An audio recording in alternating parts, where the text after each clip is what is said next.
up, guys? Welcome out to another episode of According to Kaz Queen. And as always, I'm Kaz. And I'm Queen.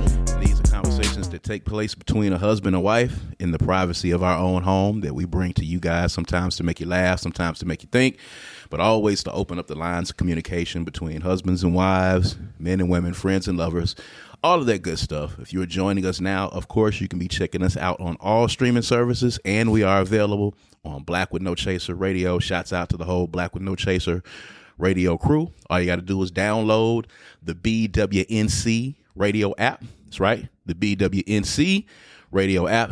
You can check us out there. And of course, we are available on all social media platforms. All right, we are on Facebook. That's at Kaz and Queen. We are on Instagram at Kaz and Queen. We are on Twitter at Kaz and Queen. We are on TikTok at Kaz and Queen. You see the pattern there, all right? Any social media platform that you're on, if you put in Kaz and Queen or at Kaz and Queen, you will be able to pull us up. We're on all social media platforms, so make sure that you are following us for snippets of the show, little excerpts from the show, questions daily that sometimes my bride will put up on our Facebook page. But just follow us. You know what I'm saying? Follow the journey. And of course, we are available on YouTube. All right. All you got to do is when I put my finger here, bam, you'll see it somewhere up in here, right here. If you're listening to us, of course, you can't see, but it's youtube.com/Brad Kamikaze Franklin. That's youtube.com/Brad Kamikaze Franklin. Like and subscribe to that page. All right. Make sure you like and subscribe. We're inching towards 1,000 subscribers. Doing it the organic way, bringing you some good conversation. This is good talk. Make sure you're tuned in. This is brought to you by the Kundi Collection, www.kundicollective.com. As you see, I'm always geared up. My wife is geared up as well with the little Africa. Of course, I've got on Ain't No Genius Like Black Mississippi Genius, one of our best selling shirts. So make sure you tune in. We got this for you. Make sure you check us out every Tuesday, 7 p.m. on YouTube. You know what I'm saying? We'll be popping it off. We'll take your questions. We'll take your comments under the video, or you can email us at kazandqueen@gmail.com. All right. That's Kaz and Queen, Kaz, Kaz and Queen @gmail.com. If you got something that you want us to talk about, there's a lot going on. This is post Super Bowl, post Usher concert with a football game, as people coined it. So, you know, if you're listening or you're tuned in right now, let us know how you spent your Super Bowl Sunday. Did you have a Super Bowl party? All of that good stuff, man. You know, the Franklins have not really tuned in to the Super Bowl for the past couple of years. You know, I am a double fan, Dallas Cowboys, New Orleans Saints fan. I don't even understand that. I wish you had told me that before I agreed to marry you. I mean, well, I grew up watching both of those teams, and they were of close proximity. And I went with the teams who were of the close proximity. Who do you cheer for when the Cowboys and the Saints play? The winner. The winner. I've been a Dallas Cowboys fan since Roger Staubach, since Drew Pearson, Drew Hill, Hollywood Henderson, Too Tall Jones. I've been a Dallas Cowboys fan since then. I've been a New Orleans Saints fan since Archie Manning and Edwin Muncie, you know, way back when the Saints were the Aints and terrible. It just don't feel right to my spirit. Hey, listen, man, growing up in Jackson, Mississippi, we didn't have our own NFL team. So I cheered for the people who I felt was closest. If the Cowboys came first, how can you then thusly like the Saints? I just liked them because they were close. I liked the Cowboys. I was a really huge fan of Roger Staubach. Maybe you're a Cowboys fan that sort of roots for the Saints. Maybe you're an I might be a Saints fan that roots for I might be a Saints fan that roots for the Cowboys because the Saints are the closest. To me, the Saints are Jackson, Mississippi's NFL football team. That's the way I feel. I'm uncomfortable with this whole conversation. I mean, hey. And slightly embarrassed. Well, I mean, you don't need to be embarrassed. I mean, I'm a Dallas Cowboys fan as well, and you were or are a diehard Dallas Cowboys fan. So if anybody's going to be embarrassed in this conversation, it'll be you. Partially me. I just said I was embarrassed. What's your statement again? About being a Dallas Cowboys fan? About you being a Saints and a Dallas Cowboys fan. And I said that Dallas Cowboy fans should be embarrassed, period, to be Dallas Cowboys fans. Oh, well, you know, tomato. That. Tomato, tomato. I'm definitely not ashamed of being a Dallas Cowboys fan. Okay. Well, that's fine. I'm just as miffed as everybody else with what has happened to us. And consequently, we haven't really tuned in to a lot of the Super Bowls here as of late, but the festivities. Mostly because of the embarrassment. Well, we have tuned in to the halftime shows. Usher did his thing. So, shouts out to everybody that showed up for the Usher concert that had the football game attached to it. So, we'll see how that goes. Football season is over with. We're moving on to the next thing. As we're moving on to the next topic here, a lot of stuff going on in the past week. Of course, when it's Super Bowl week, there's a lot going on. I got to talk about this Monique interview. Do you gotta?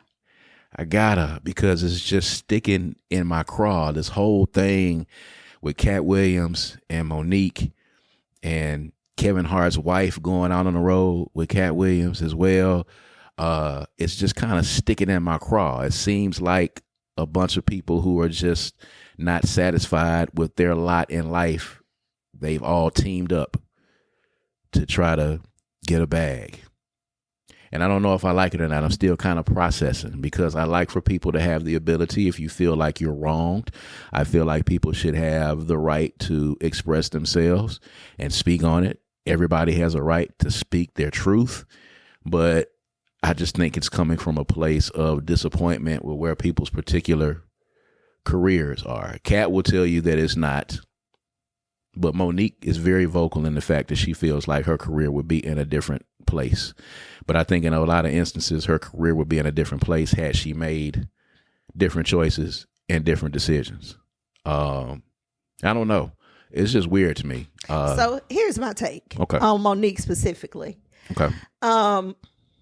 Monique probably does have truth to what she's saying. Where there's smoke, there's fire. She's got some receipts for a couple of things, yes. She probably has legitimate reasons for why she feels the way she feels, at least legitimate to her. Mm-hmm. And when that's not for us to judge the legitimacy from her perspective. That doesn't have anything to do with the tea in China. The issue is every time you are in public, ma'am, you are bitching and moaning and complaining and woe is me. Mm-hmm. I have not heard Monique tell a joke that was not related to being blackballed in Hollywood in the last 7-8 years or whatever Precious came out. Yeah. So we have forgotten that you're a comedian. You are now a curmudgeon. Like you are just an old mad woman who is bitter. That's not the way a comedian, but a curmudgeon. That's a good one. That's how it's coming off now. Woo! You like that? I did. I know you it like made that. me tingle in my loins a little bit, baby, when you put that. Baby, yes, it made me tingle in my loins a little bit. And I like it with the wordplay. She's just become a laughing stock, and people are watching you now, not because you're talented, but because you spilling tea. Mm-hmm. And I don't like that for you, sis, sweet baby. I don't like that. I think and I don't like the sweet better. baby. It feels like it's patronizing. It's condescending. Yeah, I feel like and it started off sweet, but after you keep pressing and pressing and pressing, and we're not hearing nothing but negative. Mm-hmm. You kind of done killed your brand, sis. You got a whole new brand as the mad, angry woman who shows up on that nobody want to work with. The mad comic. The mad comic. The mad comic. Like I don't even care to see what you're saying no more. I don't expect to laugh at all. I don't ever see her and expect to laugh. She used to be funny. Yes, she did. Maybe in happier times where she wasn't so despondent and she wasn't so disgruntled. She got her Netflix special, which is how a lot of this started in the beginning. She felt like she should have gotten paid a certain amount of money for her Netflix special. That's when kind of all of this began and started. She got her Netflix special, and it wasn't funny. You got your chance, and it wasn't funny. One of the lowest rated, one of the lowest streamed comedy specials of all of the comedy specials that have ever been on Netflix. Was not received well. Nobody was even talking about it. At the end of the day, the material has to be funny. At the end of the day, the offering has to be of quality. You can't just say, I want a Netflix special because you want to gripe about the money that you were not being paid. But then you get your chance at the special when you get your opportunity, and it's not funny. It's not funny at all. It's there and nobody's even talking about it. So you got your special, you got your money, you had the opportunity to show people. Killing it. Yes. You're supposed to crush it. You're supposed to do better than anybody before you has done on a comedy Netflix special. Yes. And that is not what we got. Yes. So the more you talk, the more you're diminishing your brand. Like, if that's your brand anymore. I don't know what the brand is anymore. Like, maybe you should go back to showing us yourself working out. You know what I'm saying? Like, figure out something else, because the comedian thing might be over. I don't know. I mean, you know, she had some funny moments when she was talking to Shannon Sharp on the show, but the show was kind of dedicated to you kind of taking shots at everybody. You know, I know it's kind of a thing for us in our community to take shots at Tyler Perry and to take shots at Oprah Winfrey and to take shots at the people with money, because there are those conspiracy theorists out there that feel like there's this boule or there's this cabal of black folks who are keeping people from being able to, you know, rise. And she has this recording where she says that she has it legally because it's legal to record conversations wherever she was. She has this recording that she's saying serves as receipts, where she has Tyler Perry saying that, you know, I've wronged you and I'm sorry for having wronged you, or whatever the case is. What does that prove? I don't know nothing. if anybody ever doubted that happened. Well, Tyler Perry says that he never, and I get 50 Cent's point in this, and I'm going to respond to that. 50 Cent said he went and reached out to Tyler Perry and was like, are you telling people not to work with Monique? He said, I have never, ever, ever told anyone to not work with Monique, and I don't think anyone actively made a phone call and told somebody don't work with Monique. Then 50 Cent said, well, have you called people and told them to work with Monique? And Tyler Perry was like, I haven't, and I haven't seen it that way. Maybe you're right, which is a good point. But I will also say, at the end of the day, it's not Tyler Perry's job to go out and get Monique jobs. Yeah. It's not his position. It's not his job, nor is it his obligation to call people to tell people to work with Monique. You know whose obligation it is? That dude that's her husband that's supposed to be her manager and agent. That's the person that's supposed to be going out to get you jobs. The problem here is not Tyler Perry or Oprah. The problem is you're married to a dude who is not really in depth and in tune with being the manager of a comedian or someone of your talent, who doesn't really know how to get you work. He doesn't know how to read contracts properly, did not know what a press junket is. On the Precious movie, when they told you to go out to do press and do foreign press for this movie, you told them that it wasn't in the contract, which thus led to a lot of people not wanting to work with Monique and being difficult. It is just proven that you're not really adept at what it is that you're doing. It's your husband's job, Monique, to go out and get you work. It's your husband's job to go out and to find you things to do. Even though you have stated that as an Oscar winner, you feel like you should not have to audition, which I think is ridiculous because... Oh, my God. That's the most ridiculous thing I have ever heard. This sounds just kind of like privilege that she's creating in her own brain. It doesn't exist for everybody else. She's creating a bubble in her brain that she feels should work, and the rest of the world should just buy in to what she's saying. I don't think that there is another supporting actress or actress that has won an Oscar that will get in an interview anywhere and say to anyone, I feel like I shouldn't have to audition for a role. You got Meryl Streep, you got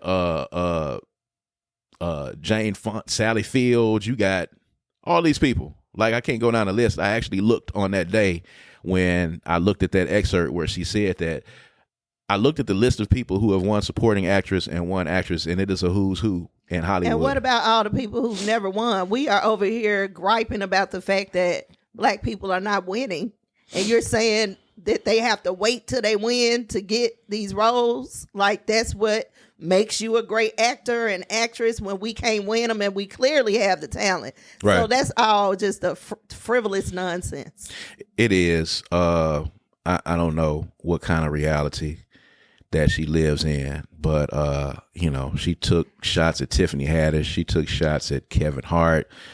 she took shots at Steve Harvey. Steve Harvey's shots are warranted. I'm not a huge fan of him. I think this woman probably got legitimate things to say about all these people. I'm not trying to take away from what she has From her experienced. reality, yes. I'm sure. not taking away from that. What I'm taking away from is the fact that this is all you see. This is the lane you in. This is where you breathe. This is where you live. Tea, hot tea, spilling tea. Everybody tea. That's all you own. That's negative. Mm-hmm. You can't receive positivity wallowing in negative. That just is not gonna happen. Yeah. So all you're doing is crushing down bridges everywhere you go. Right. Crushing down bridges. We know what this industry is. We see it and we're not even in it. Mm-hmm. So you should know better as well. I don't know if this is, I don't know what her end goal is, because when you get through, once you convince everybody that all these people are shitty and that they should not be fooling with them because they did you wrong, what you gonna do then? Yeah. Because then the people that you've built all these relationships with, built your brand with, had these brothers and sisters and sweet babies, all these people not gonna want to fool with you no more. So what you gonna do at the end when ain't nobody there but you? You won, but you alone. How's that winning? Well, her daddy is gonna be there at the end, I guess, and I don't know if he gonna be there too long if it ain't no money. You know what? I'm telling you, I'm gonna be honest. I see in about 5, 6, 7 years, I see him being gone, and I see him doing his interview circuit and going out on the road, and I see them turning on each other, because that's how these things always end at the end of the day. They always say, she told Tiffany Haddish, if you had a husband like mine, you'd have never got them 2 DUIs, which I don't know how she got there, because I've watched excerpts of the interview. I haven't watched it in continuity, but I don't even know how you got there. I don't even know how that became a thing, because it's obvious your husband is not one that everybody aspires to have at the end of the day, because he clearly doesn't know how to handle business. But, that's neither here nor there. The responses are neither here nor there. I'll just say this, and it doesn't matter what field you're in, and I think you feel me on this. Regardless of how talented you are, if you are someone that is genuinely a curmudgeon, you have a bad attitude, you walk in with a bad attitude, you walk in and you're being a contrarian just because, you don't smile, you're not nice to people, you have an attitude, you're aloof, unprofessional. And take pride in being that way. And take pride in being unprofessional and take pride in being difficult. People will not work with you. They will tend to avoid you at all costs. I personally, in my own life and in the business world, I will work with people who are pleasant and peaceful to work with before I work with talented people. And I do it all the time, because peace and productivity is the most important thing at the end of the day. And if I am a director, if I'm a producer of a movie, and I can find somebody that might not have the chops that you have, but they are going to be less of a headache for me at the end of the day, I will choose the non-headache before I choose the headache. Absolutely. My days of working hard to try to work with somebody, those days gone for me. When there's people who can do it, who are as good as you are, who will do it easily. Or who are teachable. Yes. Or malleable at all whatsoever. A person who understands that I'm in a movie like Precious, I have the opportunity to be an Oscar award winner. Doing press is what comes with that. I've been in the music business. I'm in the music business. Doing press is what comes with dropping albums. I have watched over the past couple of days, I have watched Killer Mike do all kinds of interviews everywhere. Virtual interviews, in-studio interviews. He's been putting it up as content. He's doing interviews everywhere. When you win a Grammy, this is what happens. That's when the work starts, not when it ends. And none of that is in your contract. None of it is contractually where it says, if you win a Grammy, you have to go do this stuff. It's not anything that he has to do, but it's what you do when you win these types of awards, because it helps you to evolve in what you're doing as an artist. Shouts out to Killer Mike, by the way, for sweeping the rap awards and the Grammys. Best rap album I've heard in a long time. Like, I literally still listen to it from beginning to end. Jamming. So super jamming. Segue. talk about that. There was a lot of young bloggers and a lot of young people who were, and I mean livid, I mean beside themselves, who felt like Travis Scott, Nicki Minaj, Metro Boomin. Even there were some older people. Nas was in that category as well. There was a lot of people who were mad, especially the younger people, about Travis Scott. They were 38 hot about Killer Mike winning the Grammy for Best Rap Album. Killer Mike is 48 years old. I didn't realize that. I knew it, but I didn't realize it. He's only a few years younger than me, and he put out, literally, the best rap album, the best hip hop album. He's been around a long time. And he's been around a long time. They don't know him. And they don't know him. But what is your thoughts on him being 48, and what are your thoughts on the younger generation looking at that? You know, a lot of them popped up with the, who the hell is Killer Mike? I've never heard of Killer Mike before in my life. And then one dude was like, Travis Scott's least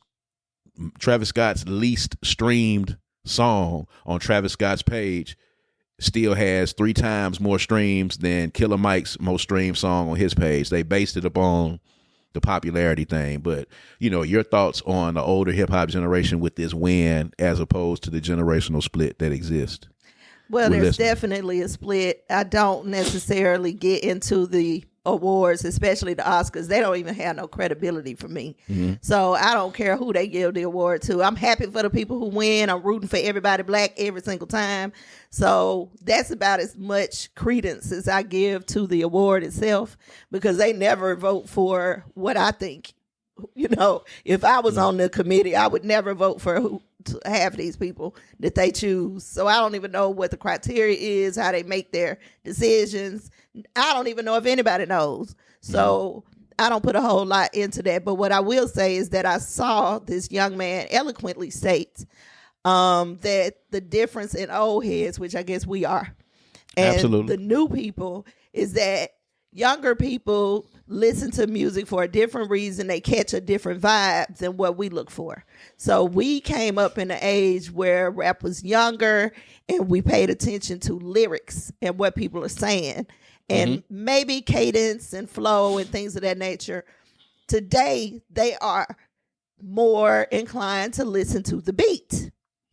To listen for the drums, to listen for the vibe that they catch through the music, not the lyrics. To me, that makes perfect sense, because the music that is new for me, that I like, is still very lyrical. Yes. It just happens to have a beat that, you know, that younger people like as well. And the songs that are catchy, that have a popping beat that I might find myself doing this to in the club or something like that, I'm not going to buy it. I'm not going to stream it. I'm not going to put it on a playlist, because to me, the lyricism just isn't there. And so I think that's something that we need to note, is that the ears hear different these days than they did when we were, you know, than they do for us. And it is fair. It's just different. You know, it doesn't mean that Sexy Red is not, you know, I don't necessarily like her music. I don't, but there are people out there who would put her against somebody that I would put against and pick her every time. But I wouldn't, you know, because it's just not lyrical. Yeah, those comparisons need to stop. Like, you know, let the music grow. There are people that say that Boosie is a better lyricist than Jay-Z, and 21 Savage is a better lyricist than J. Cole. There are people that have these comparisons, and it's stupid because A, it's categorically incorrect, but, you know, B, it's really kind of what your taste is. It's subjective. It's subjective at the end of the day. But I challenge everybody that's younger out there that's listening to just expand your palate a little bit. It's okay if you want. They probably challenge us to expand our palate. I listen. You do. Yes, I do. I listen to a lot of it. This man, he'll listen to everything. Sometimes I get in his truck and I'll be like, oh my God. And why are we listening to some this? of it is good and some of it is not. But I'm going to listen because I'm still in the business, so I got to understand what the ears are kind of listening to. And the young man that you saw doing the TikTok, he basically said, we like vibes. He's like, I don't really even have to understand what it is they're saying. They could be mumbling, but if we catching a vibe with it, you know, hey, that's cool. If y'all operating on vibes, that's great. I don't know how he's determining vibe. I don't know what a vibe is, because Killer Mike's album was a vibe. It jammed all the way through. There was substance to it. There was subject matter. You know, there are songs on there that, you know, cut right to the gut. They don't want it to cut. They don't want the depth.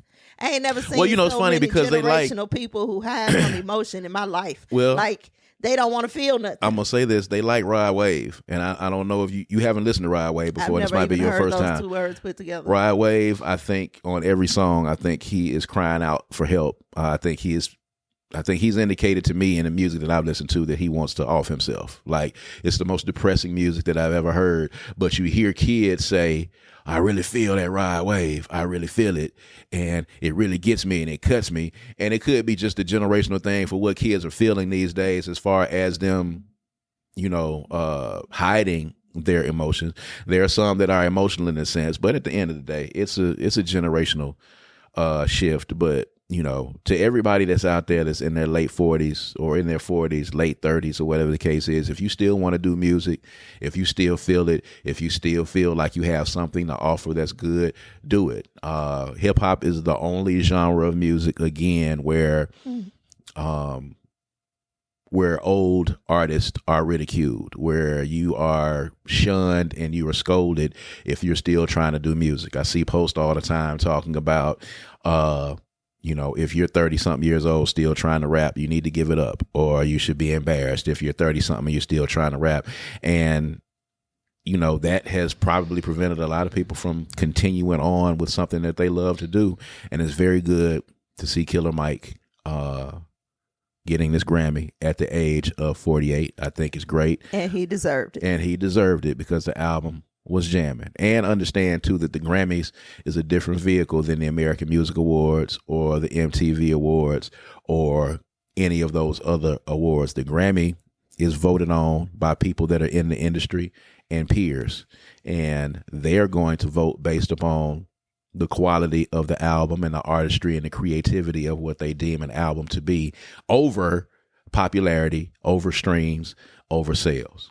So at that same time, what I'm saying, that is, one of those things that, is going to be happening at the end of the day. So, there's that. Also, what happened on Super Bowl week, something that I thought that you were excited about. We saw the press conference for Wrestlemania. We saw the press conference for WrestleMania 40 that's going to be taking place in Philly. You are all the way engaged again. You got to talk about it because this also caused a lot of controversy. The Rock and Roman, and Cody Rhodes and Seth Rollins. This I just want to be the best WrestleMania ever. You think it's going to be the best ever? Man, how could it not? I think he might be right. How could it not? Man, look. So when we first got together, I watched wrestling growing up, Mid-South, Saturday mornings, watched it, but fell off, and when we got together, I started back watching merely because I had some familiarity with it. And he told me early on, we first started dating, that he would not talk to me on Mondays. I think it was Monday and Thursdays at that time during these hours, which were the hours that wrestling was on. Yeah. And he told me early enough for it to make sense to me. And we literally did not talk during those times unless he called me, which he then started doing. But so then I get back into wrestling. And then somewhere along the lines when we started having our troubles, I stopped watching. Lost interest. Started watching other stuff, blah, blah, blah. But anyway, started back recently watching it about 2 years ago. Yeah. The Rock had already gone Hollywood. He wasn't around, but he was one of my favorites. Him and Stone Cold, Undertaker, Heartbreak Kid, all those people who were gone basically when I came back to watching it.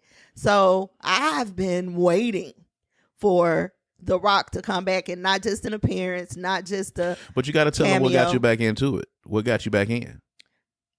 What you mean? Oh, I came back. What really locked me in was the Bloodline. Yes. I love the Bloodline. Perhaps the greatest wrestling story, the greatest wrestling storyline of all time. Yes. And I was very intrigued by how intricate, The Rock had his show on, Young Rock. So I was able to kind of get some inside scoop and pick out some people that I knew that were actually involved in his life. And, you know, how it tied into the bloodline and things of that nature. Roman Reigns is one of the most, excuse me, baby, while I say this, one of the most well put together looking people on earth for me. And right up under him, not too far, is The Rock. So seeing them both in all of their magnificent beauty and physique and charisma and shit talking capabilities, everything you want in a wrestler, having them in there. And then if you haven't seen it, sorry, maybe some spoilers here, but I'm thinking they're going to fight each other, and I'm elated. Like, finally, we get to see these two go at it. And The Rock come on at the presser, and he's like, this is my family. You talk about my family.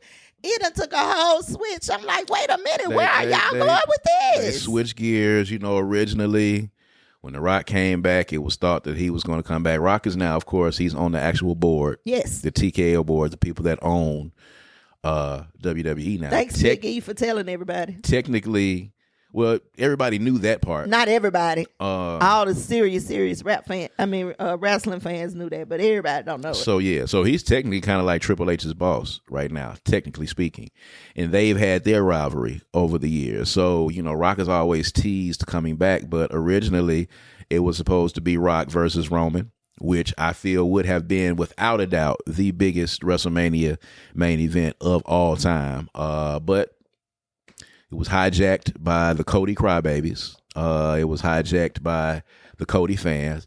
We know that Cody came back from AEW. We know he came back to finish the story. We know he came back to win this belt that his daddy had. Yada, yada, yada, yada, yada.